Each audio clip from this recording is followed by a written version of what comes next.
Assalamualaikum warahmatullahi wabarakatuh. Halo teman-teman semuanya. Perkenalkan, nama saya Furqan Syuhada dengan nomor induk mahasiswa 1905100051, mahasiswa Fakultas Hukum Universitas Maliku Saleh. Pada pertemuan kali ini kita akan membahas dan menganalisis mengenai penyelesaian perkara wan prestasi dalam perjanjian kerjasama usaha distribusi bahan pokok rumah tangga diambil dari studi kasus di Pengadilan Negeri Surakarta. Perkembangan perekonomian di Indonesia dapat dilihat dari segi semakin banyaknya usaha yang dapat diguliti oleh berbagai kalangan. Salah satunya adalah usaha atau bisnis dalam sektor distribusi yang membutuhkan perencanaan, pelaksanaan, dan pengawasan kegiatan yang di dalamnya membutuhkan suatu bentuk kerjasama agar terhindar dari hal yang tidak diinginkan saat menjalankan kerjasama.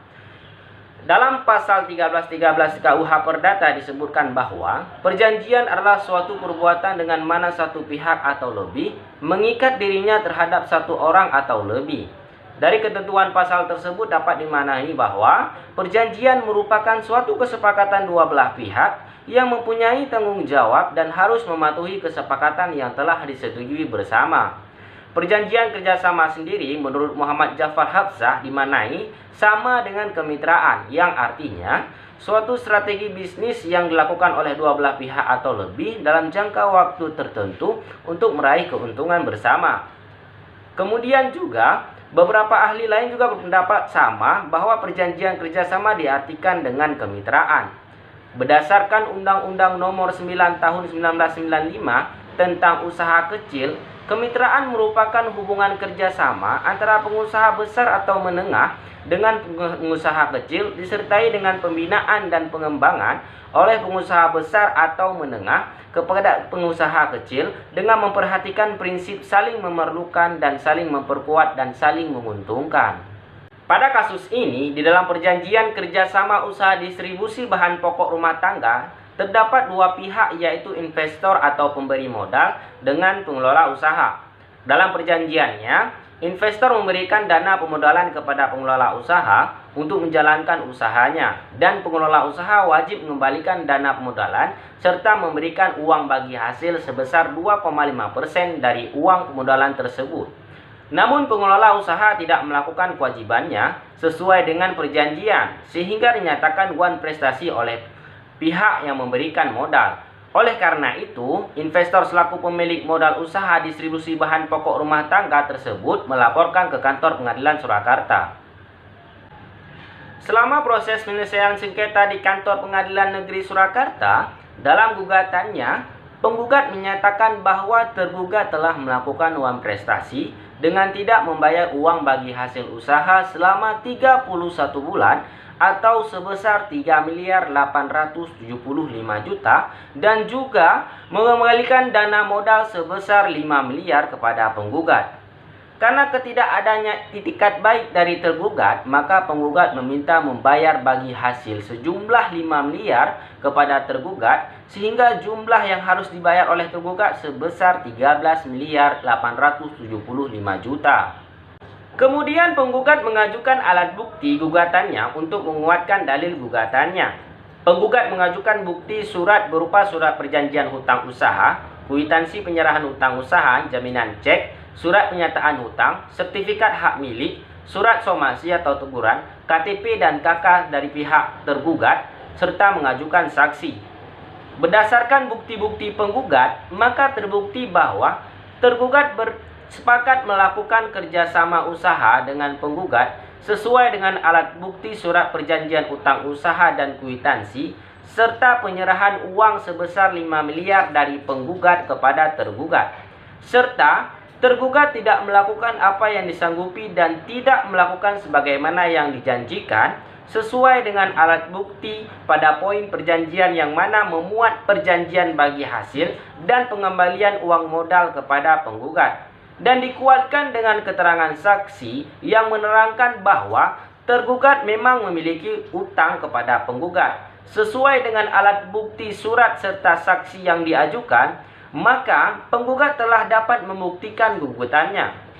Oleh karena itu, tergugat terbukti telah melakukan wan prestasi kepada penggugat dengan tidak melakukan perjanjian dengan tidak memberikan bagi hasil total sebesar 3.875.000.000 dan juga tidak mengembalikan uang modal sebesar 5 miliar yang jumlah keseluruhannya adalah 8.875.000.000 kepada penggugat. Kemudian dari gugatan penggugat, tergugat tidak memberikan bukti karena setelah mediasi gagal dan penetapan sidang dengan cara pembacaan gugatan tergugat tidak pernah hadir meskipun telah dipanggil selama 3 kali. Namun tergugat tetap tidak hadir sehingga dinilai telah diakui atau setidak-tidaknya tidak disangkal atas gugatan penggugat. Tergugat mengakui bahwa tergugat telah melakukan kerjasama usaha dengan penggugat. Juga tergugat tidak melakukan kewajibannya sebagaimana tertulis dalam perjanjian sehingga tergugat mengakui bahwa telah melakukan wan prestasi atas perjanjian kerjasama tersebut dengan tidak melakukan pembayaran bagi hasil sebesar 3.875.000.000 serta pengembalian dana investasi sebesar 5 miliar kepada penggugat. Kesimpulan pembuktian penggugat dan tergugat oleh hakim.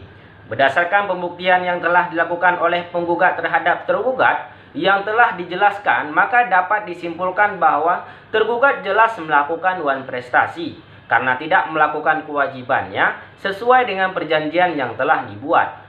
Untuk mendapatkan bukti bahwasanya adanya wan prestasi yang telah dilakukan oleh tergugat tersebut, maka majelis hakim mempertimbangkan bukti surat dan juga bukti dari keterangan saksi. Dari bukti surat yang telah diajukan penggugat, membuktikan bahwa benar adanya kesepakatan dalam mengadakan kerjasama dalam bidang usaha distribusi bahan pokok rumah tangga. Dan yang membuktikan bahwa tergugat telah melakukan wan prestasi dengan tidak melakukan pembayaran bagi hasil dan juga mengembalikan dana permodalan kepada penggugat. Kemudian somasi yang membuktikan bahwa penggugat telah memberikan teguran terhadap tergugat untuk melakukan kewajibannya. Untuk keterangan saksi dapat disimpulkan berdasarkan saksi yang diajukan oleh penggugat bahwa tergugat memang memiliki utang kepada penggugat. Berdasarkan alat bukti tersebut, maka majelis hakim menetapkan tergugat bertanggung jawab atas wan prestasi yang telah diperbuat, yaitu tidak membayar bagi hasil dan juga harus mengembalikan uang modal kepada penggugat.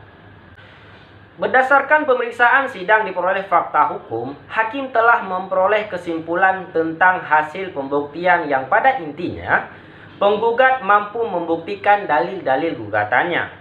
Maka hakim akan memberikan pertimbangan hukum yang akan dijadikan sebagai pedoman dalam menjatuhkan putusan. Perjanjian kerjasama usaha antara penggugat dan tergugat sesuai dengan pasal 1320 KUH Perdata telah memenuhi syarat sahnya suatu perjanjian. Maka apa saja yang telah disepakati dalam perjanjian tersebut berlaku undang-undang bagi para pembuatnya. Sehingga kedua belah pihak harus mentaati apa yang telah tertulis dalam perjanjian tersebut.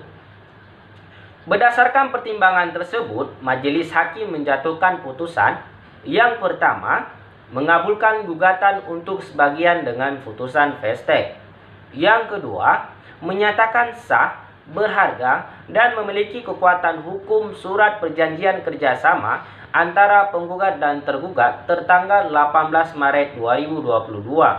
Yang ketiga, menyatakan sah, berharga, dan memiliki kekuatan hukum surat pernyataan kesepakatan bayar tertanggal 5 September 2022. Yang keempat, menyatakan bahwa tergugat telah melakukan wan prestasi dengan tidak melakukan pembayaran bagi hasil kepada penggugat sebesar 3.875.000.000.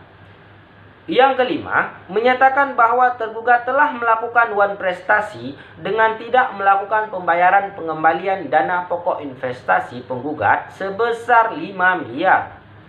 Yang keenam, menghukum tergugat membayar bagi hasil kepada penggugat sebesar 3.875.000.000. Yang ketujuh, menghukum tergugat melakukan pembayaran pengembalian dana pokok investasi kepada penggugat sebesar 5 miliar. Yang kedelapan, menghukum tergugat telah membayar biaya perkara sampai saat ini sejumlah 630 miliar. Yang kesembilan, menolak gugatan penggugat selain dan selebihnya. Akibat hukum setelah perkara wan prestasi dalam perjanjian kerjasama usaha distribusi bahan pokok rumah tangga telah diputuskan oleh Hakim Pengadilan Negeri dengan kekuatan hukum. Putusan tersebutlah adalah putusan dalam bentuk vestek yang berkekuatan hukum tetap yang telah memiliki kepastian hukum sehingga meskipun tergugat tidak hadir maka harus tetap dilaksanakan putusan tersebut. Apabila putusan tersebut tidak dilaksanakan oleh tergugat, maka penggugat dapat mengajukan eksekusi ke pengadilan negeri agar tergugat dapat melakukan putusan tersebut. Berdasarkan pada proses penyelesaian perkara dan putusan hakim mengenai perkara wan prestasi dalam perjanjian kerjasama usaha distribusi bahan pokok rumah tangga yang didasarkan pada putusan nomor 192-PDT-G-2022-PN Surakarta, maka dapat kita analisa bahwa pertama, pertimbangan hakim dalam menentukan pembuktian atas perkara tersebut bahwasanya dalam perkara ini hanya penggugat yang dapat mengajukan bukti surat dan saksi, sedangkan tergugat tidak mengajukan apapun karena tergugat tidak pernah hadir dalam persidangan, sehingga pembuktian para pihak penggugat cukup kuat karena berhasil membuktikan adanya perjanjian kerjasama dan juga kerugian yang dilakukan oleh tergugat yang dikuatkan dengan pernyataan saksi bahwa memang benar tergugat memiliki utang kepada penggugat karena tidak melakukan kewajibannya sebagaimana terdapat dalam perjanjian yang dirasa sangat merugikan pihak penggugat. Berdasarkan pembuktian yang telah dilakukan oleh penggugat dan tergugat yang telah dijelaskan bahwasanya, maka dapat kita simpulkan bahwa tergugat telah melakukan wan prestasi karena tidak melakukan kewajibannya sesuai dengan perjanjian yang telah dibuat. Maka majelis hakim menetapkan tergugat bertanggung jawab atas wan prestasi yang telah diperbuat, yaitu dengan tidak membayar bagi hasil dan mengembalikan uang kepada pemodal. Yang kedua, pertimbangan hakim dalam menentukan putusan atas perkara wan prestasi dalam kerjasama usaha distribusi bahan pokok rumah tangga, sebagaimana pertimbangan hakim bahwasanya tergugat tidak dapat membantah gugatan dari penggugat karena tergugat tidak pernah hadir meskipun telah dipanggil secara patut selama 3 kali. Maka hakim memutuskan bahwa perbuatan tergugat merupakan perbuatan wan prestasi karena tidak dapat memenuhi kewajibannya kepada penggugat, dan sebagai akibat dari wan prestasi, tergugat harus mengganti kerugian sesuai dengan kerugian yang diderita. Dengan itu hakim memutuskan kepada tergugat untuk membayar uang bagi hasil sebesar 3.875.000.000 dan pengembalian uang permodalan sebesar 5 miliar yang jika dijumlahkan adalah sebesar 8.875.000.000. Dan juga karena tergugat telah kalah, maka harus membayar biaya perkara sampai saat ini sejumlah 630 juta. Yang ketiga, akibat hukum setelah perkara wan prestasi perjanjian kerjasama usaha distribusi bahan pokok rumah tangga telah diputuskan oleh Hakim Pengadilan Negeri karena tergugat tidak hadir di persidangan, maka perkara ini dimenangkan oleh penggugat, yang mana dalam putusan hakim menggunakan putusan vestek yang berkekuatan hukum tetap setelah memiliki kepastian hukum, sehingga meskipun tergugat tidak hadir maka harus dilakukan putusan tersebut, maka penggugat juga dapat mengajukan eksekusi ke Pengadilan Negeri Surakarta agar penggugat dapat melakukan putusan tersebut. Demikian hasil analisa yang dapat disampaikan mengenai penyelesaian perkara wan prestasi dalam perjanjian kerjasama usaha distribusi bahan pokok rumah tangga diambil dari studi kasus di Pengadilan Negeri Surakarta. Terima kasih atas segala perhatian, mohon maaf atas segala kekurangan. Billahi taufik wal hidayah. Wassalamualaikum warahmatullahi wabarakatuh.